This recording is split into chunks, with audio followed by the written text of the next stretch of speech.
How I rewired my discipline. A few years ago, I had nothing going for me. I was small, skinny, insecure. More importantly, I didn't know what I wanted to do internally. I felt lost. I felt like all I could do was fit in, and I didn't know what my own path was. I wrestled in college. I was never the fastest. I was never the strongest. I was never the most talented. I climbed to a really high level of wrestling because of structure and discipline. Nothing else. I had all odds stacked against me in the sport performance aspect. What I realized years later is you can get to the top of whatever game or business you're in through structure and discipline. I had all the odds stacked against me, and I climbed to a really high level of college wrestling, and it was because I lived this lifestyle. I was insecure. I was 125 pounds. Like I said, I felt like all odds were stacked against me. Fast forward a few years later, I was at a really high level of wrestling. I was one of the best. I was competing at the highest level, and it was because of this. Once I realized this structure and discipline aspect and rewiring your discipline, you could get anything you chase through discipline and structure. I was like, holy shit, I found my purpose again. Rewinding a few years later, I was at the top of college wrestling. I was feeling my best. I was living this lifestyle. I lived the perfect national champ lifestyle. I was dialed. I didn't miss a day of wrestling for hundreds of days. It was all I did. It was all I thought about. It was all I talked about. I was completely obsessed with personal development in myself and in wrestling, in my mental game, and my physical game, and my emotional game, because all of those things helped me on the mat. It helped me perform better, but also I could see I was becoming a better person. At the national tournament, I fell short of my goals ultimately. I didn't know what I wanted to do with my life after that. I thought I had the mindset, right, which I did, but I thought I could figure out balance, right? So after that, I went into a depression phase. I just felt lost. That was my purpose for years. I didn't look lost. By looking at me, you would have never thought. I was still disciplined. I was still lifting weights, blah, blah, blah. I knew I had the mindset. I just didn't have the structure, okay? I was just trying to fit in. I was living that lifestyle, partying, drinking, smoking, and internally, I felt like I had more. I'm like, why can't I feel like I did during wrestling?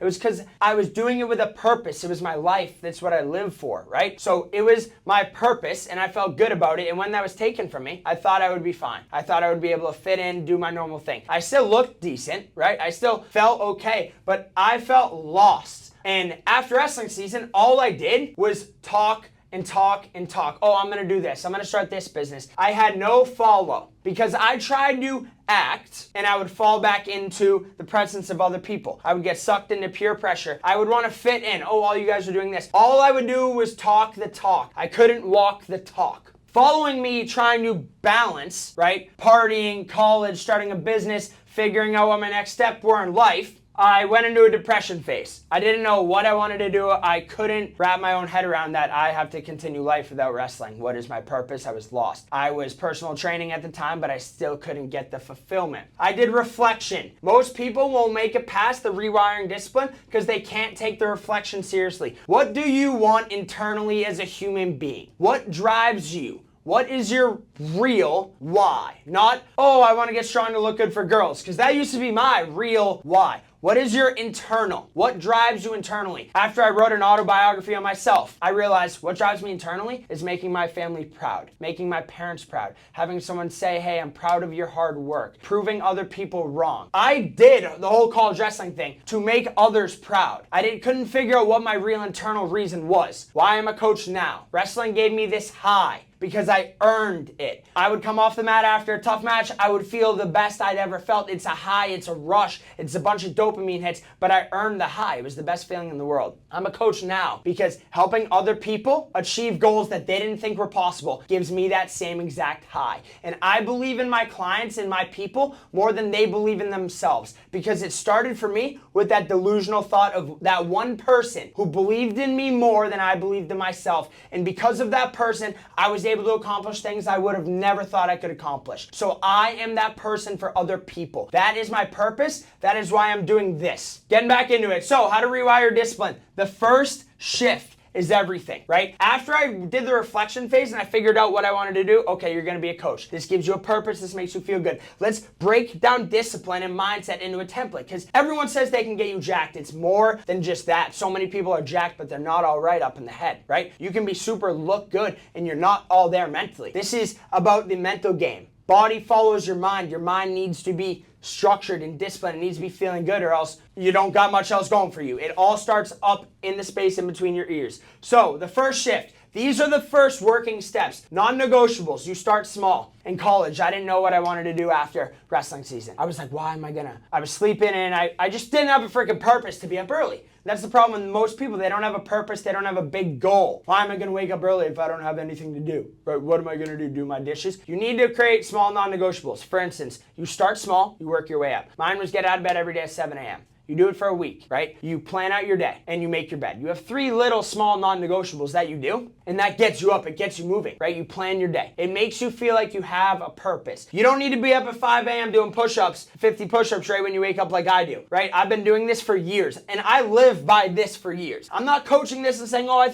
I live by this. I practice what I preach, and that's why I can do this, and that's how I know it works. Because the amount of change in the past 3 years is completely unbelievable. 3 years ago, my mindset and what I was doing was so far left, and now I'm structured. I have discipline. I'm still going through these motions, and it makes me a better man. You start small with non-negotiables. Pick 2 things. Wake up at 7 a.m. Plan your day, right? You can still have fun. The point of it is, this is a non-negotiable. You do it every single day, no matter how you're feeling. Anchor habit. An example. Mine was movement. Wake up. Make my bed. Cool. I go for a walk, I listen to music with my coffee, and I figure out all the things I have to do today. I literally just got back from my morning walk after breakfast to digest my food. Now I'm feeling good. I went through my list of things to do. You have an anchor habit, which is movement. It can be whatever. It can be read 5 pages of a book. It's like a non-negotiable, but this is the habit you do every single morning. Movement. Make it active. Set the standard. You do these things no matter how you are feeling. No matter what day it is, no matter how you're feeling, sick as shit, whatever the hell it is, you set the standard, you don't make any excuses. Most people will do this for 2 days and they fall off. If this was easy, everybody would be structured, disciplined, rich, and jacked, okay? There's nothing about this that's easy. But after you do it for a week and you understand, okay, look at all the stuff I got done.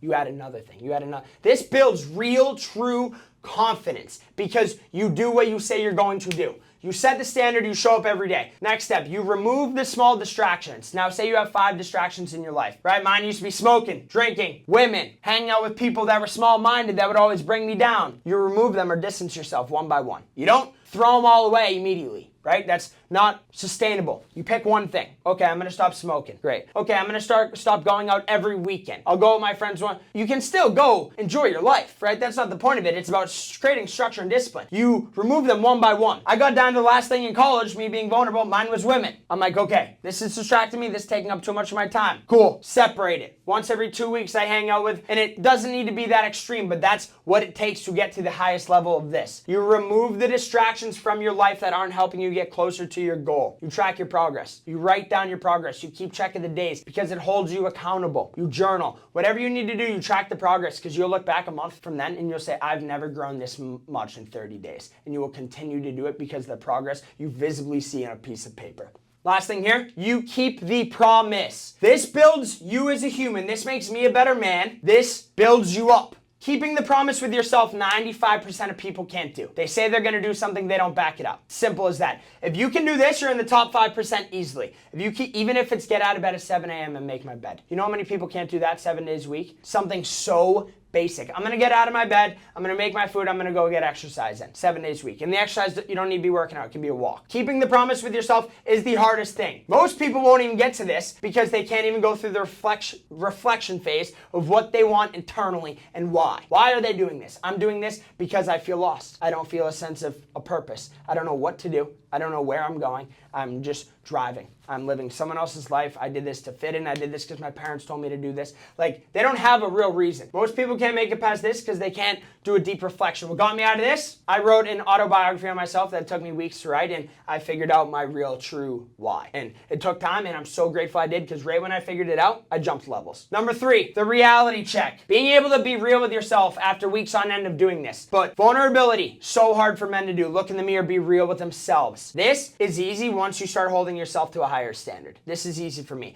If you're talking to a person who hasn't even gone through these things and they can't be real with themselves, they're never going to be able to look in the mirror and say, where am I lacking? Once you see what self-improvement does to you, the reality check is so easy. Because you look in the mirror and you say, what am I missing? Okay, I'm going on too many dates. Okay, I'm not reading enough. Okay, I'm not getting enough movement. I'm not eating right. I need to meditate. I feel anxious when I wake up in the mornings. You're just being real with yourself to improve your self-improvement journey. Most never pass one because they never feel ready. You're never going to feel ready for change. You need to want it. The second you want it, you need to jump, not dip. You're never going to feel ready for the move. You're never going to feel ready to start the workout plan. You will never feel ready. You need to go in, do something, put your back up against the wall and surrender and say, I'm ready to learn. No one ever feels ready for a big change. You go in and you say, I'm willing to learn, teach me. And you figure it out on the fly as you go. That's what the best people in the world do. You will never feel ready for change. You need to act on it. Feeling ready? No one ever feels ready for a big change. You need to do it. Put your back up against the wall and say, I want this outcome. I'm doing this for a purpose. This is what it takes, so this is what I'm going to do, and it's going to be challenging, and I'm excited to learn a lot about myself. You just need to be real. No one ever feels ready. Most people don't pass this because I don't feel ready. Discipline. You need to do this no matter how you feel. You need to do this no matter how you feel every single day of the week. That's the whole point of the discipline. Even when the shit is hard. That is the point of it. If it was easy, everybody would be disciplined. The point of it, discipline, is doing shit that you say you're going to do. That's the point of it. It makes you a better man. It stacks wins, and you'll be able to look in the mirror after doing this for even 3 to 4 weeks and say, I'm proud of what I'm doing. This is hard, but I feel good about myself internally. You'll look great. All these habits will transform your life. And if you're on a weight loss or weight gain journey, you'll see the results, but it's more about what's going on inside. Most people feel lost, and that's the whole entire point of this. Lock in or stay stuck. Most people are afraid to really, okay, I'm gonna commit to myself, right? They're afraid to commit to themselves because they have a fear of failure. I used to have a fear of failure. If you're not failing, you're not trying hard enough. If you don't jump, and it's not a risk. The risk is staying where you are forever. That's the risk. Like, that is the negative downfall. This is going to be hard. If this was easy, everybody would do it. The point of this is to be hard, but it's going to level up yourself, your self-esteem, your improvement, how you look, how you feel, how you walk, how you talk, how you interact with people, how you look people. It will affect every part of your life in a positive way. But it's not something where you can dabble. Oh, I'm going to do it 1 week. I'm going to skip that. You just need to commit to yourself. And you can still live your life. The point of this isn't saying, hey, you got to get sober. You got to be up at 5 in the morning. It's just building structure. And as you see the results, right? My first year I did this, I had like 3 or 4 non-negotiables. Now I have like 15 that I don't even realize I'm doing because it's a habit. And now it's a lifestyle. And now I'm a high performer. And I get so much done during a day because of these built-in non-negotiables that are now habits in my life. But you need to either commit to yourself or you're never going to get unstuck. Nobody's going to force you or change it for you. Is it a risk? No. The risk is staying where you are right now. And then this whole thing is just structure and standards. It's raising the bar, raising the standard of who you are meant to be in your whole entire purpose. That's what the point of it is. I made this, and I have this a template. I have a free online school community. I'll drop the link below. Join it. I'll send you the template for this, and you can plug in your lifestyle into it. It takes about 5 minutes to do it. You can do it. We'll send it to you, and then you start doing it. See if you can really commit to yourself, right? If you want me to push you, that's what I do to all my clients. If you just want to see, dabble, then do it. But the whole point of it is to jump and not dip. You can't dip, you need to commit. And once you commit, that's when you'll see the results. But this sets the standard for yourself. This is what everything's based around. Structure, discipline. I made this because I felt like I had more in me. That's why I built this. Because I was sick of being average. And I was sick of doing what everybody else was doing because I felt like I have more in me. I felt like I could be doing more constantly. I'd never felt fulfilled with anything my friends did. So once I figured this out, this gave me fulfillment. And to see how many other people need this, it's like, whoa. Because all the odds were stacked against me in college wrestling. I proved everybody wrong because I knew I had more in me. Once I committed myself to this, it all showed. It takes time, it takes work, but once I did it, it all showed. I have a free online school community. Join it. I'll send you guys the template for free and you can plug and play. Let's level up, but more importantly, let's rewire your discipline.